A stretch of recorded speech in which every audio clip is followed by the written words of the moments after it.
सोलापूर येथील सुरक्षा शाखेचे सहाय्यक पोलीस उपनिरीक्षक बाळासाहेब रामदास गायकवाड यांनी राष्ट्रवादी काँग्रेस अजित पवार गटाचे युवक जिल्हाध्यक्ष सुहास कदम आणि शहर जिल्हाध्यक्ष तथा प्रवक्ते उमेश पाटील यांच्या विरुद्ध 5 कोटी रुपयांचा अब्रू नुकसानीचा दावा न्यायालयात दाखल केला आहे।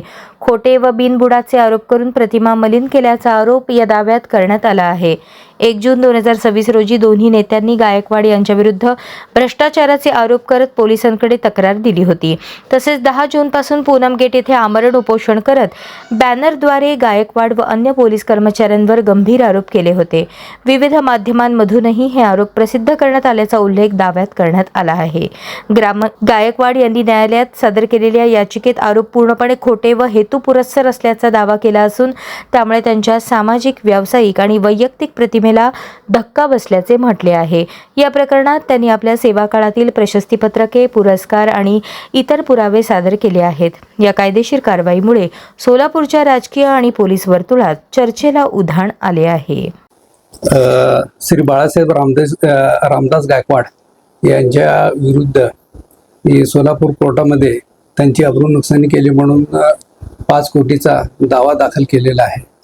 यातली हकीकत अशी की सुहास विजय कदम आणि उमेश सुरेश पाटील हे दोघे यांनी त्यांच्या पक्षाच्या लेटर हेडवरती आमचे आशील बाळासाहेब गायकवाड हे भ्रष्ट अधिकारी आहेत वगैरे असे म्हणून त्यांच्यावरती खोटे ॲलिगेशन्स केलेले आहेत। वास्तविक पाहता त्यांनी जे ॲलिगेशन्स केलेले आहेत त्या पत्रामध्ये ज्या काही गोष्टी नमूद केलेल्या आहेत त्याच्या संदर्भात कुठलाही पुरावा नसताना आणि वस्तुस्थिती किंवा त्या संदर्भातली माहिती न घेता, त्याची शहानिशा न करता त्यांची बदनामी व्हावी, समाजामध्ये त्यांचं असलेलं पद प्रतिष्ठा कमी व्हावी म्हणून लेटर हेडवरती छापून कंप्लेंट दिली आणि त्यानंतर सोलापूर येथील पूनम गेट जिल्हा परिषद ऑफिसच्या जवळ तिथं मंडप टाकून तिथं मोठा बॅनर लावला आणि त्या बॅनरवरती परत खोट्या मजकुराचं उत्तर लिहून तिथं आमरण उपोषण करायला चालू केलं आणि त्याच्यानंतरनं वेगवेगळ्या स्थानिक मीडिया, पत्रकार परिषद घेऊन त्याच्यामध्ये सुद्धा विनाकारण बेछोटाचे आरोप केलेले आहेत। हे सदरचे सर्व बदनामीकारक आरोप केलेले आहेत।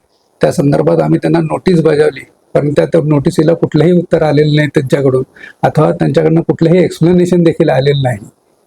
त्याच्यामुळं जी काही आमच्या आशयांची बदनामी झाली त्याच्या संदर्भात त्यांनी जाहीर माफी मागावी आणि त्यांचे as a token of compensation म्हणून आम्ही कोर्टामध्ये दावा दाखल केलेला आहे आणि तो दावा नुकताच रजिस्टर असून त्याचं काम प्रलंबित आहे।